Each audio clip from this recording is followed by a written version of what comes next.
రంగారెడ్డి జిల్లా Badangpet municipal corporation పరిధిలోని కుర్మల్గూడ వద్ద బంగారు మైసమ్మ అమ్మవారిని డిప్యూటీ సీఎం భట్టి విక్రమార్క దర్శించుకున్నారు.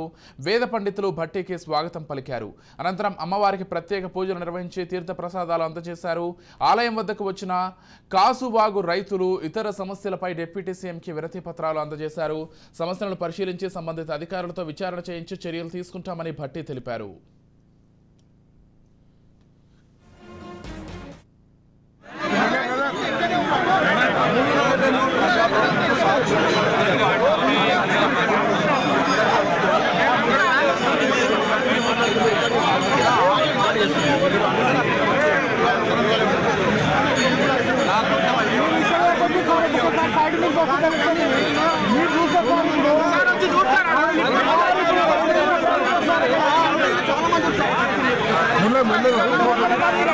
చాలా